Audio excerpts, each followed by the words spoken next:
working together with Smart Growth America and also our keynote speaker for today. Her name is Elizabeth Yeampierre.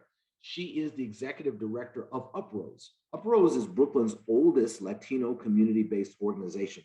It was founded in 1966, and it is an intergenerational, multiracial, and nationally recognized community organization. It promotes sustainability and resilience in Brooklyn's Sunset Park neighborhood through community organizing, education, Indigenous and youth leadership development, and cultural and artistic expression. Now, its leadership is found in Elizabeth, who is an internationally recognized Puerto Rican environmental climate justice leader of African and Indigenous ancestry. She was born and raised in New York City. She is the co-chair of the Climate Justice Alliance, a national frontline-led organization, and executive director of UPROSE, Brooklyn's oldest Latino community-based organization, as we have said. And she was the very first Latina chair of the USEPA National Environmental Justice Advisory Council. And she was the opening speaker for the first White House Council on Environmental Quality Forum on environmental justice under President Obama.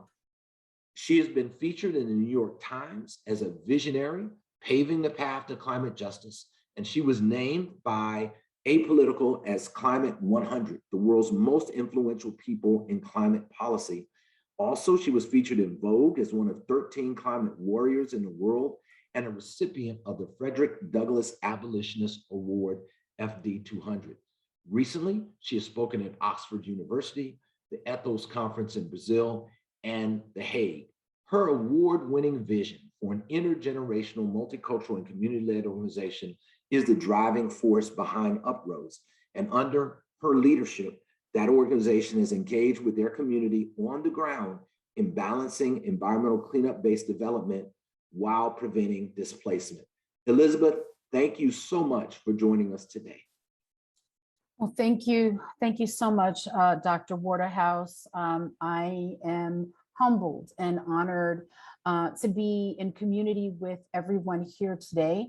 The challenges that our communities have right now are vast. I'm happy that you were able to name so many of the historical challenges. So ashe, ashe, ashe to all of you, and buenos dias, mi gente. I'm honored to be here. So we know that frontline communities embody the deep and long impacts of environmental racism. We know that we are descendants of colonialism, of enslavement and extraction. And we know that we can easily connect the dots between the root causes of climate change, the impacts on our body and our local government, and the visionary systemic change that is required to move us away from the extractive economy. In the climate justice movement, we like to say that transition is inevitable. We know that because we know climate change is making it inevitable. So we say that transition is inevitable, but justice is not. And brownfields, like the industrial sectors in our communities that have a long history of subjecting us to toxic exposure, have harmed our health, have been responsible for premature deaths. But they are also interestingly able to help us maintain the working class character of our communities. I remember a story a while back when we were trying to shut down some power plants and stop the expansion of solid waste centers in our community. And some people in the community coming out saying, you have to keep it because if you don't keep it, we won't be able to afford to live here anymore. The message was that people in our neighborhoods either have to choose between being saturated by environmental burdens or affordability, or being able to stay in their communities. And in a place like Puerto Rico, where you see 23 super funds, right? That were hit by a Cat 5 hurricane. When Hurricane Maria hit Puerto Rico, you see how toxicity gets spread out in the soil, in the air, in the water, in people's homes, in people's lungs. So brownfields are all around us, and they are part of a legacy of extraction and a legacy of environmental racism. So We know that fossil fuel companies and government put power plants, landfills, highways, incinerators, and other toxic infrastructure in communities of color. And it is a race issue, not just a class issue. We know that even well-to-do Black communities are exposed to toxic harm due to redlining. We know frontline communities are sacrifice zones impaired by pollution, toxic waste, environmental damage, and disinvestment.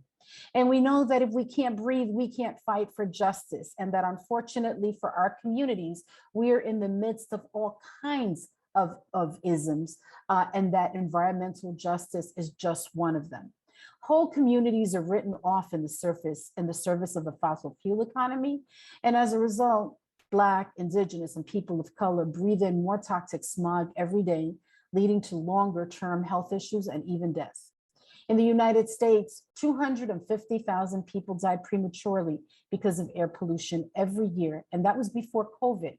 That was before the COVID pandemic. And so for years, we have fought against the unfair siting of polluting infrastructure in our community. But brownfield redevelopment has given us an opportunity to pivot, envision, plan, and operationalize a just transition. It speaks to what is possible when we have the resources and the political will. And so what do we do with spaces that have been harming us? How can brownfield resources blunt displacement and invest in local community priorities? It is fundamentally unjust for investments in the cleanup of our areas that have harmed us for generations to result in our displacement. How do we use brownfields to protect the working class character of our communities and strengthen social cohesion? The funds must go to the front line. Capacity for accessing those resources must be built in, and Black, Indigenous, and people of color must be prioritized. Brownfield redevelopment must be centered on racial justice and equity. And if we don't, we will create opportunities, but they will be accessed by bigger organizations that may serve our communities, but are not led by those most impacted. And we can't just benefit from the good intentions of others, we must lead. We really have to make sure that solutions are frontline led and that they are created and operationalized by those who are most impacted. It is not only something that is necessary because of environmental justice, it is something that climate justice demands, that we build the capacity of leadership in our communities as the demographics change and as the weather gets worse. I want to use the example of Sunset Park because it is where I live and it is where I work and it is where I build and organize. And it is also a place where we have used brownfields as an economic vehicle for transformation and for reclamation of our spaces. In Sunset Park, for example, a few years ago, we fought for more open space. And for our communities, open space is not an environmental amenity. It is very much a health need. It was a community with less of a quarter of an acre for every 1,000 people living here. There are 130,000 people living in Sunset Park, and children leading in childhood obesity and diabetes. And so we were able through 15 years, it took us 15 years, which is why we have to be intergenerational, right? That's a conversation for another day. 15 years to be able to get 22 acres and double the amount of open space in Sunset Park. It was the largest brownfield grant in New York State history. At the time, it doubled the amount of open space, and it made it possible for our children and our young people to have access to spaces where they could run, they could play, and they would have the opportunity to engage in community in a way that we didn't have before. It was a public health need. And for privileged communities, that becomes an amenity, more luxurious spaces and access to the waterfront. Another example is a recent fight against a company called Industry City.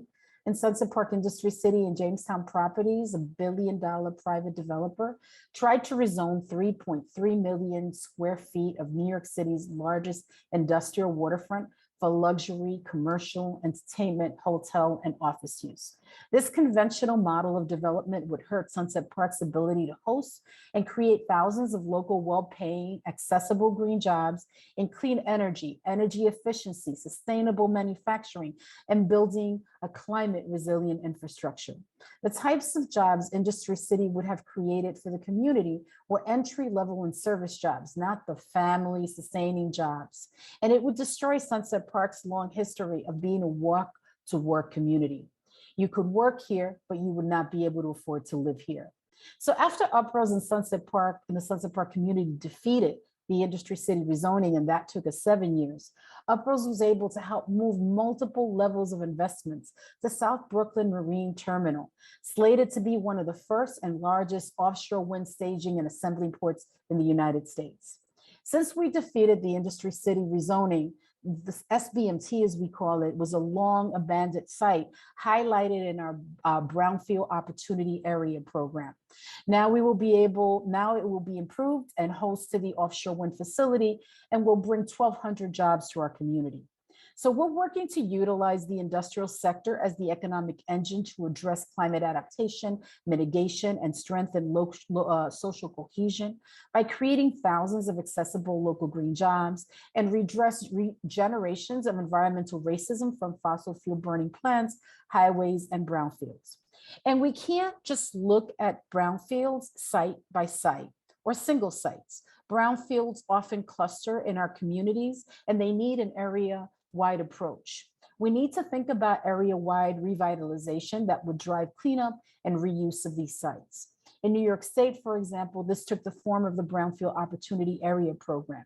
And our organizations were able to receive large grants to prepare area-wide strategies. From our organization, we were able to integrate into the planning a climate lens. Our first Brownfield grant was received in around 2003, when no one was talking about climate change and climate justice. And we realized that as an industrial waterfront community, we were going to have to deal with what happens if the chemicals in our brownfields get dislodged.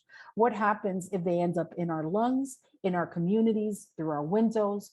What does that look like, and how do we integrate planning and decision-making so that the community can put forth recommendations that not only have a climate lens, but combine that climate lens with the opportunity that brownfield remediation and redevelopment would provide? And so we were able to do that. And so out of that comes this idea called the grid. We have updated our BOA, and the grid is called the Green Resilient Industrial District, where we plan to preserve the New York City's largest industrial waterfront, which is Sunset Park, for what we call a green reindustrialization. And this is important because all over the United States, there are industrial sectors that have played a massive role in harming communities and being responsible for premature death. So how do you reclaim those spaces? How do you replace the industry that's there? How do you attract the kind of manufacturing that is necessary? And how do you center brownfield redevelopment and resources from brownfield redevelopment to make sure that those industrial sectors are preserved so that we can maintain the working class character of our communities and then retain and create well-paying jobs that are accessible local green jobs, and support and move investments and resources to communities like Sunset Park for climate adaptation, mitigation, and resilience. And I'll talk a little bit more about that word later. And how do we make sure that we're centering and promoting racial and social justice in all workforce and economic development? And we do that through developing a variety of collaborations, but always making sure that it is the frontline leading, that these plans are community-led models for climate solutions, and making sure too that the climate solutions do not become environmental justice problems. And we see that in the climate movement as they move really intently on reducing carbon, and we're always concerned about reducing co-pollutants, and one should not happen at the expense of the other. So we've been able to create collaborations with other organizations, with the New York City Economic Development Corporation, with universities that understand that they're there to provide technical assistance and support to frontline-led solutions and not supplant or duplicate the work that we're doing or lead. That they have a very specific responsibility. And in that, create models for what workforce training could look like, how we can create cooperatives in things like construction, how we can use and repurpose large commercial and industrial buildings that may be brownfields themselves for food production and green spaces, how we can increase food sovereignty, because we know through COVID that, and we know because of climate change, that food sovereignty is one of those things that is going to be a problem. Talking about things like supply chains and carbon neutral supply chains and investing and incentivizing the local economy. All of those things are on the table, and at the center, all of that is racial justice and brownfield redevelopment. And the challenge for us is not attracting interest in the area, because we can do that, but promoting the community's interests against the private sector's self-interest. We ask municipalities not to follow the market, but to create the market, and to ask, what are the needs for our communities 10 years out, 20 years out, 30 years out?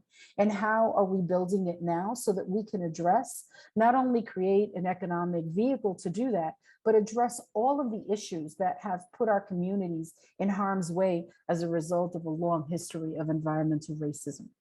The issues are different in different places, and the solutions are not the same if you're talking about West Virginia, or you're talking about Detroit or California, Puerto Rico, you know, the Southwest, or Brooklyn, where I'm from, in Lenape land. The interests and the needs are different, and so you can't have cookie cutter solutions and trying to come up with the kinds of solutions. And so EPA and the federal government and agencies should be able to not only make it easy for communities to access these resources and work in ways with other kinds of agencies so that solutions are not siloed, but they should help also help leverage resources from city and state municipalities that sometimes are working across purposes with each other. In our community, it has been about organizing, building coalitions on all fronts, dealing with issues like zoning, industrial policy, brownfield policy, and of course, climate change. In the state of New York, you all know that we passed the Climate Leadership and Community Protection Act, and that in itself, the most aggressive climate legislation in the country, has made it possible for us to even reimagine what we do when we take down peaker plants, and we are in the midst of doing that, and coming up with clean energy alternatives and using the spaces that we have available, brownfield spaces, to invest in bringing in renewable clean energy to our community. So I want to thank you today for inviting me into this conversation. And I want to remind everyone that a just transition isn't just aspirational, it is operational. We are doing it. We're doing it in Brooklyn. We're doing it all over the United States. And at the heart of all of that are spaces that have been exposing us to toxicity for generations, and now really become the opportunity for frontline communities to not only engage and imagine, but operationalize a move away from a fossil fuel economy to one that is regenerative, but addresses a multiplicity of community needs that come from a history of abuse and a history of human rights abuses, and really put us on a path to climate justice. So thank you for the opportunity to share a number of things that we've done and are doing in Sunset Park. They are all at different scales, whether it is our community-owned solar cooperative or offshore wind, or the eco-industrial hubs that we are creating in partnership with the New York City Economic Development Corporation. And we are bringing a group of partners together, non-conventional partners with little history of working with each other in ways where we are building consensus with community at the center and community leading. So gracias de corazón.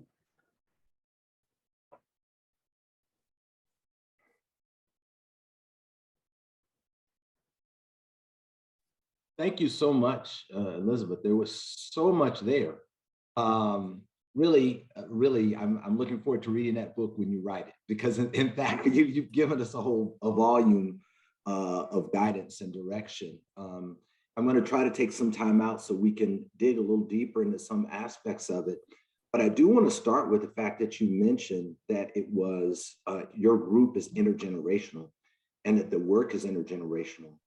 And I want to talk about that because in some ways, You all are obviously doing amazing things, right? And I really am so excited and thankful and grateful to have the contribution that you all are making in this space on the ground for New York, but also for the country and for the world, and the way your example shines out. But there's also a need to replicate you and the work that UPROSE is doing all over the country. There are certainly people who, being made aware of what's possible and seeing the example that you're setting, will do similar things, maybe in some different ways, to tailor it and customize to fit their community and their community's needs. But to me, one of the biggest challenges we have is to make sure that the kind of great success that you all are having can be replicated around the country. And with the additional resources that we have coming from the bipartisan infrastructure law, I want to make sure that over the next 5 years that this $1.5 billion is helping to do exactly that, right? To provide the kind of resources for additional communities to come online with the kind of vision that you all have for transformation of the community. And I'm wondering how you see mechanisms that, one, we can use at EPA, that people on this call can use to kind of get the word out. And then also, I don't know if there's a toolkit that exists, if there's something that is a playbook, something that's on the ground for people to be able to know this. I mean, one of the things that was done during the civil rights movement was, they had these trainings where they would train people in nonviolent direct action. And those trainings took place at a grassroots level as a way of bringing people into the movement, but not requiring them all to be in one place, but so they could go out with SNCC and be engaged all over the country, right? And do the ground level work that was necessary, where Dr. King and SCLC and the big names weren't there, but that the organizing was happening on the ground. So I'm wondering if there's a way that you see, and this is completely just kind of in the moment, right? I'm stream of consciousness a little bit here off of my talking points. Something that you see that would help us to be able to replicate that kind of power that you've captured and other communities have captured in being able to move forward on this front. Well, thank you so much, Dr. Waterhouse. You mentioned about 3 different things, and I'm going to try to cover all of them. First, you mentioned the fact that our organization is intergenerational. Young people are on our board, they're on our staff. Young people are an integral part of community, and young people of color, particularly those of African and Indigenous ancestry here in the United States, have been responsible for making it possible for us to have rights, whether it's the Young Lords, the Black Panthers, whether it's the American Indian movement, whether it's Standing Rock, Black Lives Matter, the civil rights movement. All of those movements and all of those formations were led by young people of color who literally sacrificed their lives and put their lives on the line so that we would actually have rights today and be here together, you and I, to have this conversation.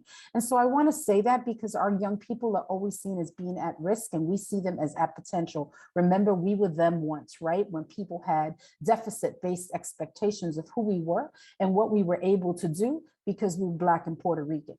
And here we are walking in our power, walking with our ancestors, reminded that the access that we have to education and resources comes from a legacy of that kind of defiance and that kind of resistance that young people of color have led. So you often hear about young people suddenly discovering the environment and the climate, but our people had to do it because our survival depended on it. So I want to give them big props. And I want to say that we learn across generations from each other, that wisdom is intergenerational and that community is intergenerational. And so power also has to be intergenerational. And we have a legacy of that because that's part of who we are as people. I also want to share that because in organizing, what happens often is that people put young people in a box and sort of showcase them in a very paternalistic way and say, what do they think? We have so much to learn from each other across the table. I always say, don't put me in the Yoda box. Don't make me Yoda. I can get my wisdom from somebody who's 16 years old, and that happens on a daily basis. So that's important in terms of organizing and base building. Also, remember that our young people are doing air monitoring, they're doing GIS mapping, they are collecting data, they're engaged in community-based research. They are learning about how goods and services go from one quarter to the other. They're learning everything that could be learned in the classroom in organizations and environmental justice organizations. At UPROSE, we've sent 4 of them to Antarctica and 3 to the North Pole. We've held 8 climate justice youth summits all over the country that have been the largest in the country. And so our young people are really sort of centered in decision making. In terms of how we share the information, we absolutely are doing things that have never been done before. We are leading with a vision and with this feeling of just because it hasn't been done doesn't mean we can't figure it out. And so we're capturing the learnings, the things that have worked and the things that haven't and the reasons why they haven't.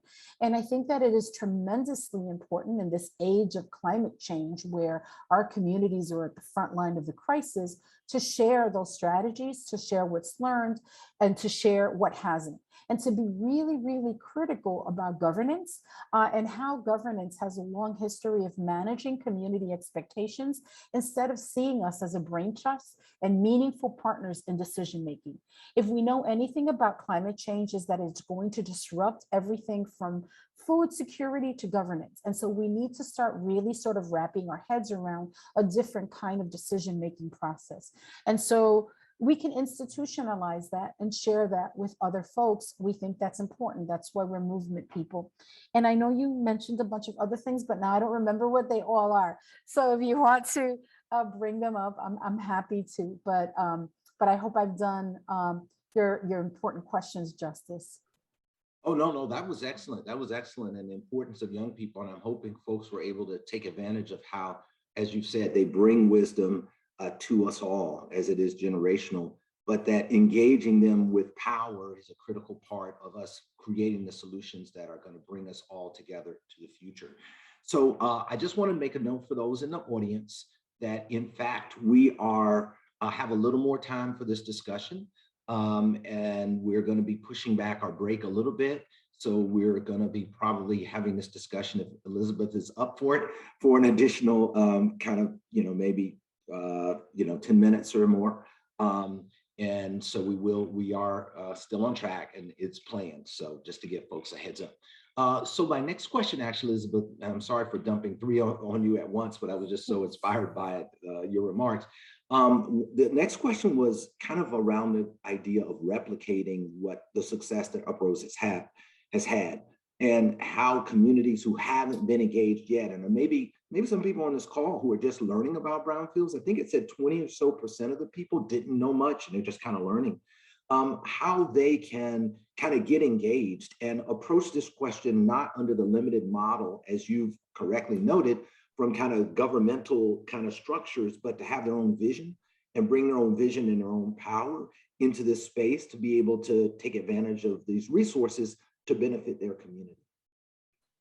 Well, there are communities all over the country that are living in close proximity to brownfields or even within them, and have a vision of communities know what they want and what they need. I think we need to start with this understanding that they know what they want and they know what they need. And so what it does is that it presents, either municipalities or federal government with an opportunity to ask the question, what do you want? What do you need? And how can we support you? How can we provide you with the technical support so that we can manifest that community vision?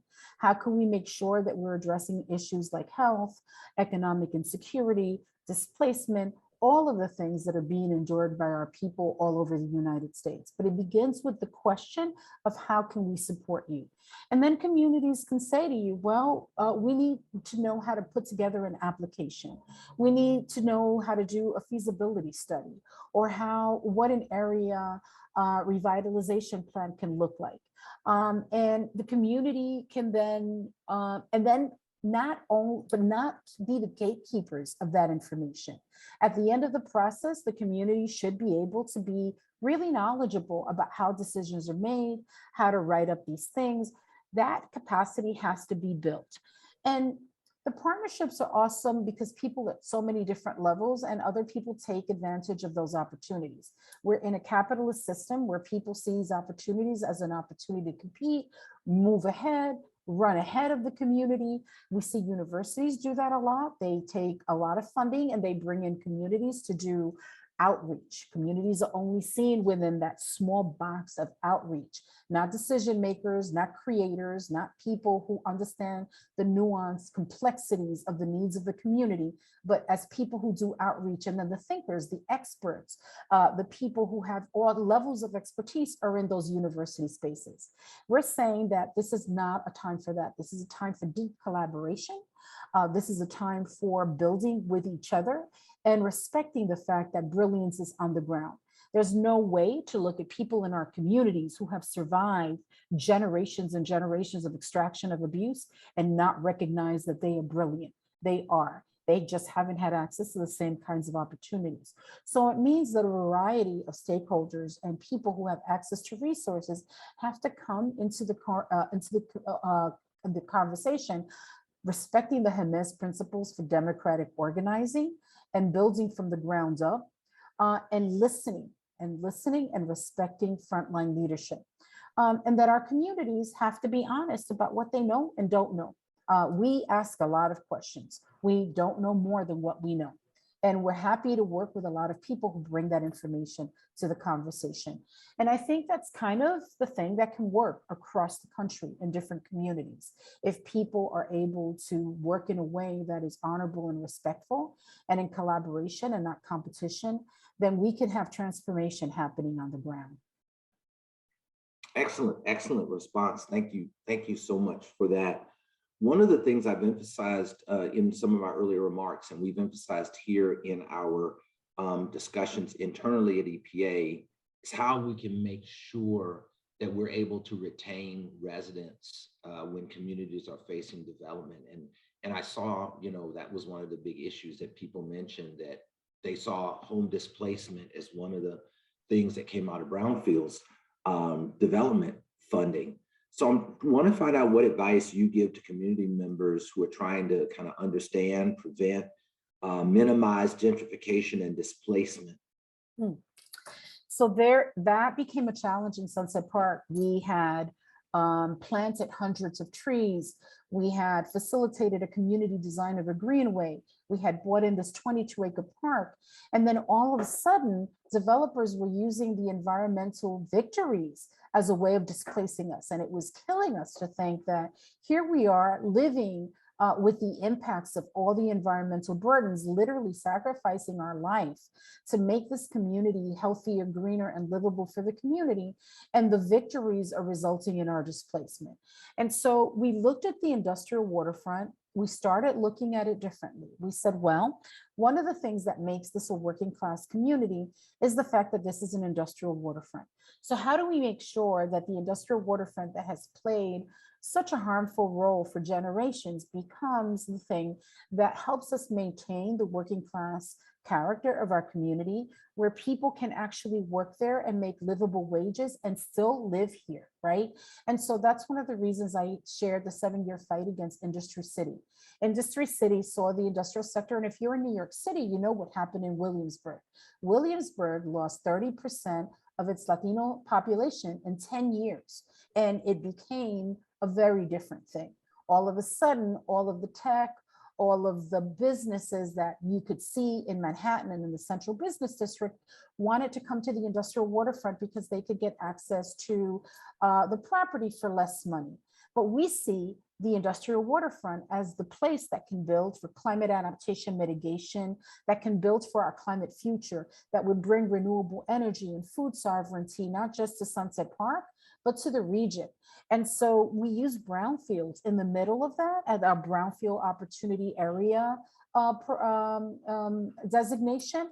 And so it is literally thinking about those spaces that have had played a legacy of harm and repurposing, making sure that there are investments in small businesses, investments in businesses so that they are no longer harming us, but that we're not seeing a drying up of manufacturing, we're seeing a different kind of manufacturing, one that is serving our future needs, keeping the local community employed, reducing emissions, that they are operating in a way that is carbon neutral. And I believe that all those things are possible. We are doing that here in Sunset Park. This is the largest significant maritime industrial area in Sunset Park. We're even thinking about how do we connect, right? How do we strengthen social cohesion around food security? We know, for example, that upstate farmers are economically depressed and doing poorly, and that we don't have access to healthy food. And we also know that there are racial divisions and class divisions between upstate and New York City. So how can we connect those communities through food? How can we use our industrial waterfront to maybe have electrified barges that move food using the waterways to connect our community? This idea of social cohesion is about connectivity. And one of the things that I shared with you earlier was the word resilience and the problems that we have with that word, right? Because resilience means bouncing back. And for people of color, for people of African and Indigenous ancestry, and I use that because for Latinos, we're talking about people of African and Indigenous ancestry, right? And colonization, our nationality is a creation of colonization, right? But our people are people anywhere, and the story is the same for all of our peoples. So how do we make sure that we are so the word resiliency really sort of says to go back, as is what was behind us was normal.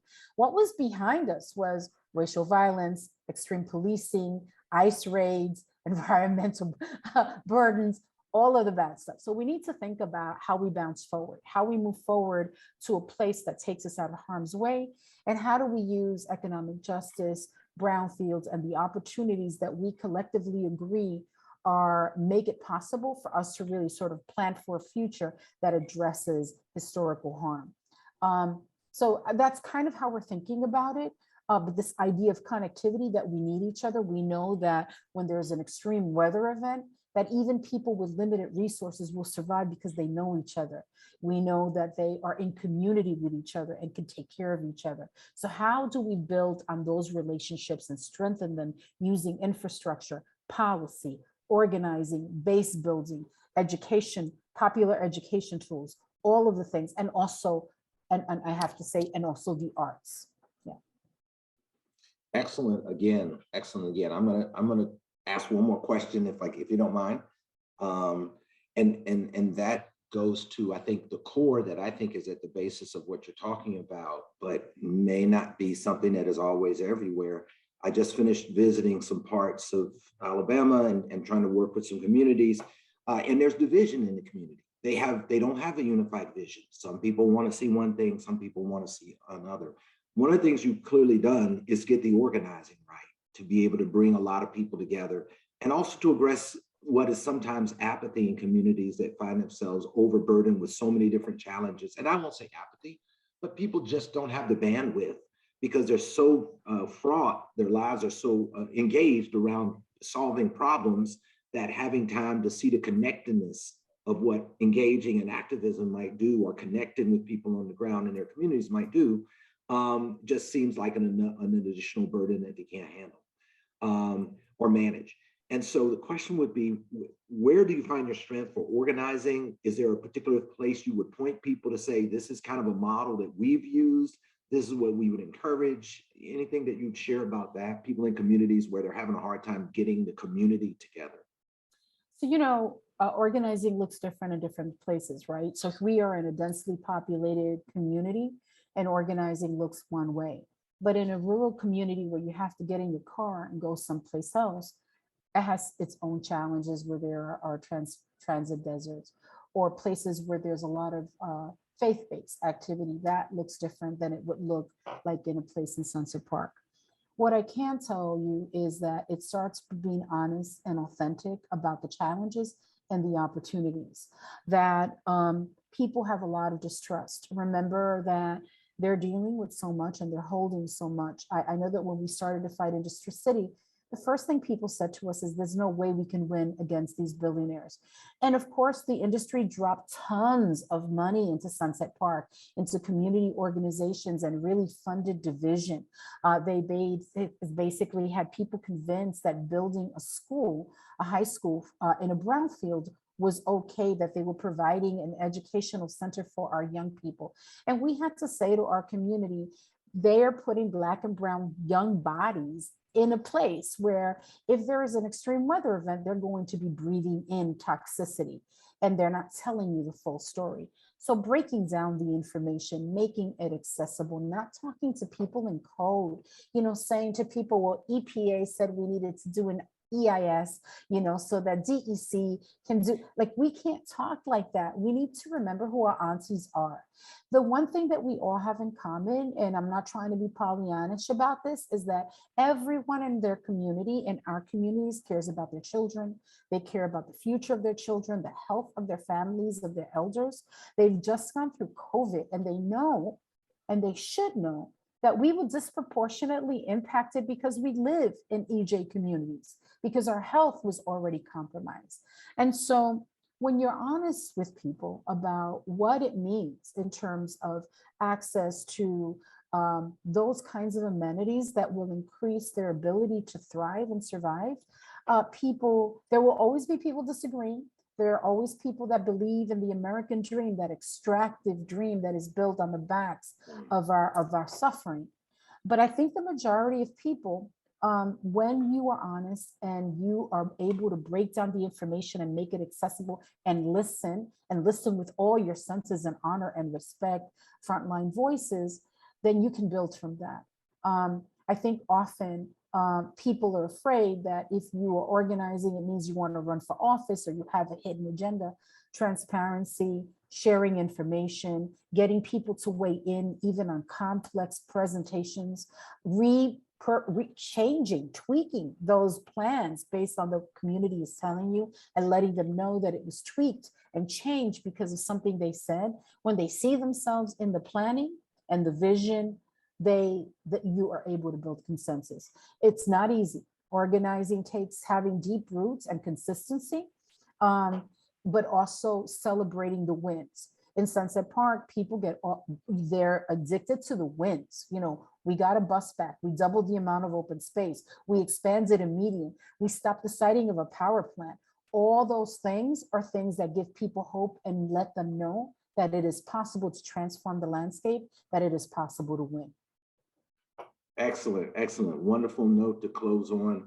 I should note that for people who have more questions about brownfields, you can Google EPA brownfields and you'll get information about the different grants that are available and when those grant applications are going to be, being issued, and more background information. Is there anything you want to give folks, Elizabeth, before we wrap up that people can get more information from? Yeah, the Climate Justice Alliance website has the HEMES Principles for Democratic Organizing. It has principles for a just transition. It has a number of modules that are really helpful for how you build from the bottom up, and how you can help operationalize a just transition. I hope people take advantage of them. They were created for use, and they're coming literally from the front line of the climate crisis all over the United States. That's the Climate Justice Alliance. Awesome. Thank you so much. Thank you, everyone, for this time. And we'll pass it back to you now, Catherine. Thank you. Ashe. Thank you again, Dr. Waterhouse and Elizabeth. It's such an honor to share the space with you today and to learn from your work and your inspirational vision. Thank you again.